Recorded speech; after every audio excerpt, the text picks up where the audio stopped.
Hey guys, Eric here with driverlineup.com. World's located steering wheel holder. Not in a good mood. This is my truck. There's the entrance I just came into. We are about to be repowered. And I'm trapped thanks to the ultimate asshole. I've never seen something more asshole-ish than what I'm about to show you. This is the most asshole thing I've ever seen in my 2 years of trucking. So this is a super tight lot. I knew it was. We had to come here though because we got to get repowered. Peterbilt's across the street. We'll talk about that in a minute. But their gate's closed because it's Sunday. Well, this guy detached from his trailer and bobtailed out of here as I was pulling in. Now, this is why I'm trapped.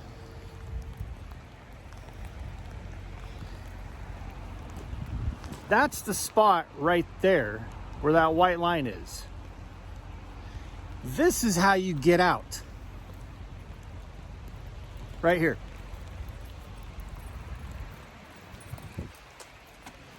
I can't get out. Who the F drops their trailer? Here's the spot.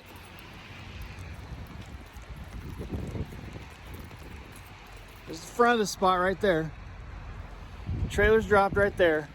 Here's the way you get out. This is, you come around and you circle around and you go out. Look what he did. Dropped his trailer right there, halfway back to the damn spot. And this is where you're supposed to get out.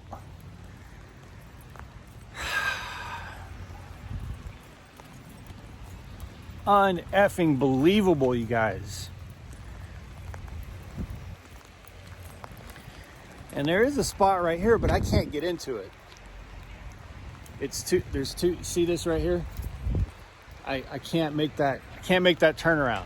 So I was trying to leave to go over to this closed Kmart spot so that I could get ready to be repowered, and I can't effing get out. I can't back down that way because I'd have to make a left turn that I can't make. Don't be assholes.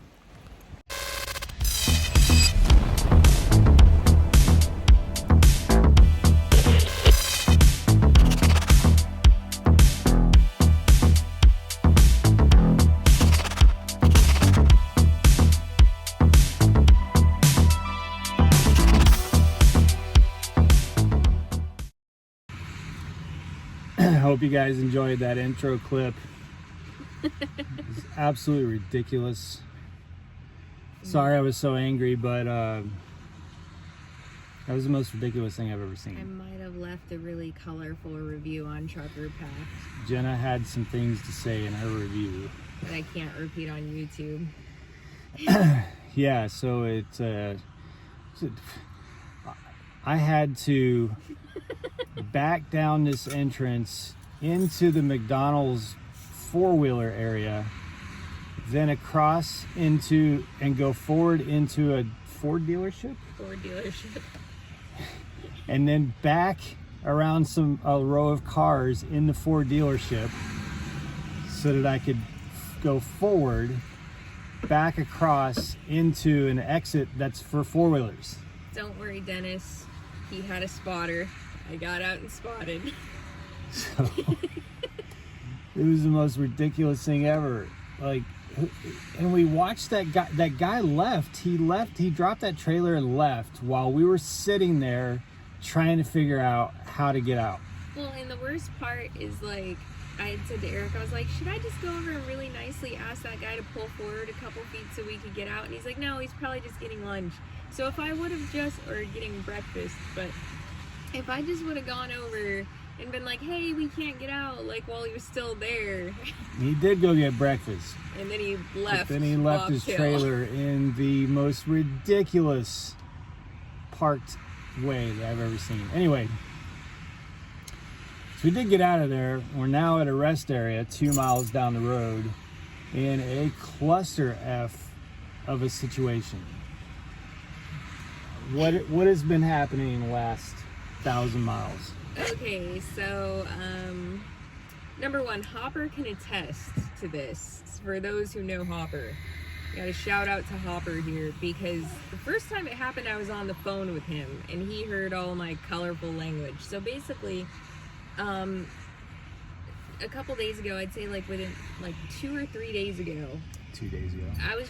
2 days ago, I was driving down the road, and on the Peterbilt, you have like a screen where you can put your gauges up where the stereo is, and I always have that up so that I can have an easier time keeping an eye on everything.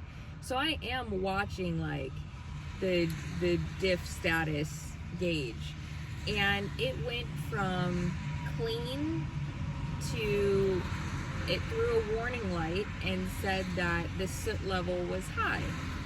And I'm like, oh wow, like that's never happened. Well, more colorful language than that, but for video purposes, oh wow, you know, that's never happened. And within about 30 seconds of the first stage, you need to regen or the truck's gonna derate light. It kicked on to stage 2, which is that it starts blinking at you, and the fault, like the alert, lights up red, you know. So anybody with these trucks, you know that there's different stages to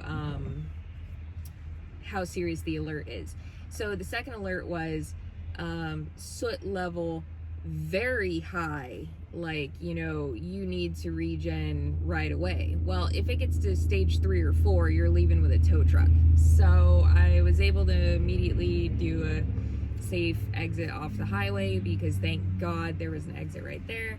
Had to pull off and do a manual regen, which at that point in time, you know, from my knowledge, it would appear that the truck just wasn't able to regen while we were driving because the temperature was lower. So the truck wasn't really running hot enough for that regen. It was running like 175 degrees. Yeah, and it was very cold air with a head-on wind. Yeah, so it kind of made sense at that point. We were empty, so it wasn't working hard. You know, the only thing that was kind of a red flag to me, where I'm like, this is a little weird, is that we had gone through all those negative temperatures and it had been doing perfectly fine. Minus 12, so I don't know why 30 would be 26 would be, but still, you know, we gave it credit that it's something that, you know, maybe the conditions were just right for that. I mean, we had to regen our Cascadia a couple times. Now that was while idling on the pad, you know, a lot. But anyway, so this morning I'm driving, she's in bed, and she wakes up. Now, this is only like 900 miles later. She wakes up this morning and sets up in the bed back there and is like, why are we on the side of the interstate? We're in one of those little emergency cutouts, you know, on the side of the interstate. Manual regenning. It's the same thing that has the soot level high, must regen. To avoid derate. And we looked at each other, and just on that alone, we were like, okay, something's wrong. You know, we had a NOx sensor replaced last December. So just on that alone, like, this truck only has 77,000 miles, you know? So having, like, if you have to manually regen, pull over manually regen once in 100,000 miles, I don't think that would be like crazy. But if you have to do it twice within 1,000 miles, like, we both were like, okay, there's an issue.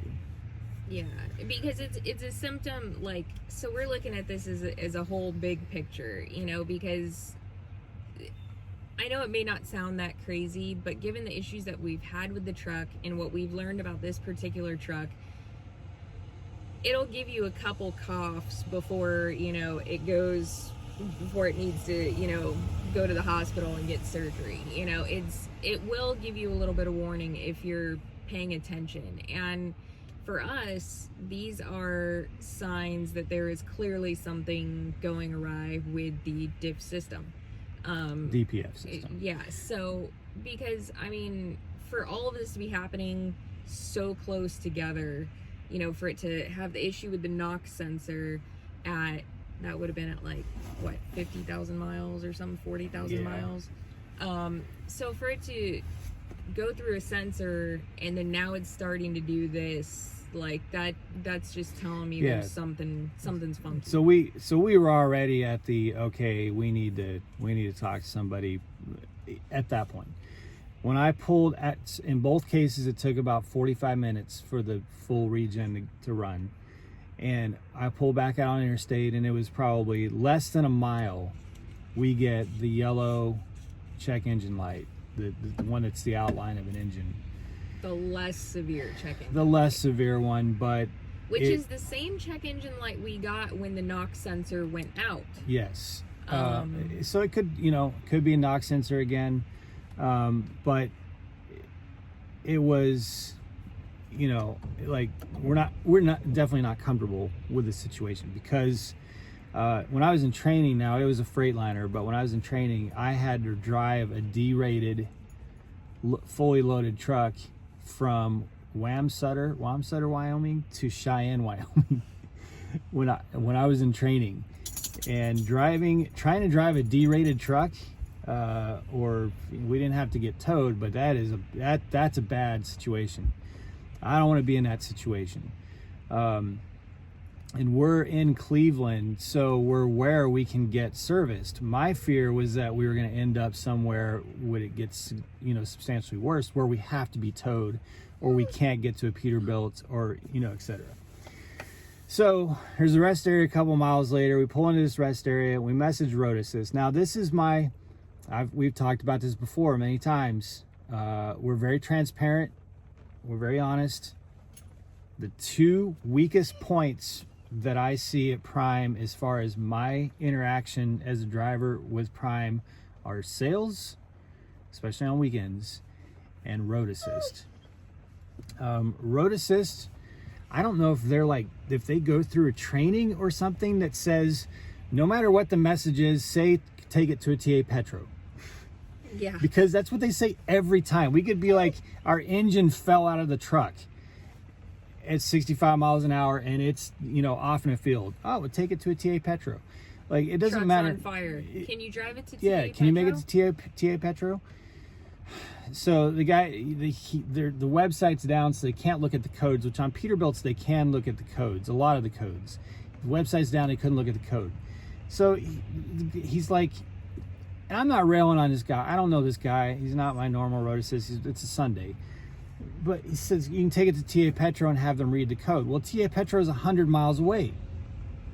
So I'm not going to risk getting into a situation where we have to be towed or we get derated in heavy rain, severe weather on its way, to go 100 miles forward, to have TA Petro tell me that I have to come 70 miles backwards to go to a Peterbilt dealership, when the Peterbilt dealership was 30 miles ahead of us. So, and he says it's probably just a glitch. Isn't that a word he used? Yeah, he said that the check engine light's probably just a glitch. So if you're not having any performance issues, just press on. So I have a couple major problems. Oh, hurry, we're at 10 and a half minutes. Well, I'm trying. You pet her. So I have a couple major issues with that, and that's like, obviously you can get, some sort of error and stuff like that. I get that. But if you're just saying, oh yeah, a check engine light, the first stage of a check engine light, if you're saying, oh yeah, it's probably just a glitch, press on. When somebody has the opportunity, because they're in the area of a Peterbilt dealer, or, any type of truck dealer, if this was a Freightliner or an International, it doesn't matter. If you're just saying, oh yeah, well, that's the first stage warning light, it's probably just an error, press on, you are now setting that driver up, if you're wrong, for being on the hook for a tow bill or something completely negligent, because we already know the way that these dealerships deal with stuff. And if we broke down and had to get towed, and we bring it into Peterbilt Springfield, I already know Van's gonna slap me upside the head and say, why would you be driving this truck with a check? Yeah. So, and sorry guys, I know this one's getting long, but she's absolutely right. But where road assist, this default response, she's right, it can get you in a lot of trouble. Because what I did, we messaged Van, it's Sunday morning, he's going to church, whatever. Sorry to bother you, Van. Sorry, Van, if you see this. So we didn't expect a response from him. We messaged Van. We can't call the Peterbilt here in Cleveland because they're closed. It's Sunday. So I called the Peterbilt in Springfield, and I said, I talked to the lead tech. He answered the phone in the service department. I asked him, I said, if our truck's at 77,000 miles, it has required a forced park manual regen twice within 1,000 miles, and immediately after the second one, the check engine light came on. Road Assist is telling us just to carry on 100 miles to TA Petro. What do you say to that? He said, well, I don't have your truck checked in. I can't give you advice, but I will say that I would not put a lot of faith in what Prime's Road Assist is telling you. Which was basically his way of saying, now there's something going on there, you know. So it really, that really bothers me on a few levels, because one, if you're a lease driver, that's money you might be on the hook for, and two, if you're a company driver, that's money that Prime's now on the hook for, because they give advice. Just they've got, I don't know how to fix. I know they can't have, like, you know, techs at Road Assist that know these trucks in and out. But this default, just take it to TA Petro no matter what the problem is, it just drives me crazy. Anyway, so we're being repowered, which sucks because we're on an amazing load. Well, not amazing, but I mean, it's a good load. A load we're very happy with. The load we're happy with. We did get to run half of it, so that's good. Ohio is our favorite place to reload out of, so it works that, you know, we're just gonna have, but we can't get to Peterbilt today because they're closed, so we have to sit here overnight and wait for them to open tomorrow. So it's just a sucky situation. Their gates are closed, so we couldn't actually get in the lot, so what we're having to do is repower at a rest area, and we're gonna have to stay here all day. So you guys know I was talking about these ups and downs, and before you guys start on this Peterbilt stuff, you know who you are driving the other trucks. We're not even going to specifically pick on Freightliner right now. You know who you are driving one of the other kinds of truck. You know who you are driving the not Freightliner, not International. Let's think about this logically. And let's think about some of the things that we know that not everyone knows. Trucks have problems. Our Freightliner was in the shop a lot too. The difference is, and this is the one thing that is a pain in the ass, and that is that there are only, I believe, 3 Peterbilt dealerships that are open 24/7 in the country. So, Peterbilt, fix this shit. Shame on the mess. Shame on the mess. We move freight 24/7. Come on. Like, how is it that you operate in a world where trucking just happens from 9 a.m. to 7 p.m. or whatever stupid shitty, like, it doesn't, what, and if there's always trucks in line to be fixed, then maybe it makes sense to be open longer hours. Then there wouldn't always be trucks in line, and we would always be continuing to move freight. It's kind of like when you go to check out at Walmart and they've got like 1 or 2 checkouts and the 300 people. The store. Yeah, it's like, it's how does why? Anyway, guys, I'm in a better mood and I'm tired. I did 600 miles last night, but I'm in a better mood now that we actually got out of that lot. I mean, we were literally like, well, and like, what do we do, you know? The worst part is I'm like walking around helping, like, you know, make sure, like, to spot, you know, like I said, Dennis, we're sorry, because we know Prime Safety watches all these videos, so we were safe about it. It was just an unfortunate situation. I'll tell you what, I had to pull one, 2, 3, 4 backing maneuvers, 4, to get out of that lot that I never would have been able to do the first month I upgraded. And I had to do 4 of them to get out of that lot. I never would have been able to get out of that situation when I first upgraded. It would not have happened. But our repower called in the middle of it to ask where we're at, and I'm like, hey bro, like, yeah, really sorry, but can I call you back? We're in a little bit of a parking pickle trying to get out of this. And he's like, yeah, you go ahead and get out of that. But just like, I mean, so yeah, a couple things. Trust your gut. If you know something's wrong with the truck, trust your gut. You know, don't let someone tell you it's just a glitch. Just roll it. You know, because it's better to be safe than sorry. We both had a gut feeling, and I called Peterbilt in Springfield, and without saying it, they were like, "You shouldn't. You have an issue. Yeah, you need to not listen to what Prime's Road Assist is telling you." Yeah. So trust your gut, and don't be the dick of the week and drop your trailer in an exit lane. Yeah, don't be an asshole. Because you're just making somebody's really bad day way worse. Like, I maybe that trailer's only going to be there for 30, 45 minutes. Maybe somebody's on the way, but you just made somebody's awful morning that much worse. So, don't be the dick of the week. Don't park in an exit lane. All right, guys. It's Sunday morning. Be safe out there. We will go live this evening because we're going to spend it at a very rainy, wet, soggy, muddy with a very bored German Shepherd. Yes. She doesn't want to cooperate. She's mad right now because we're not partying. Put her face in. Remy, tell everyone to be safe. She's like, be safe, eat lots of breakfast, play with balls. All right, guys, be safe, make good decisions, always drive and thrive. We'll talk to you soon.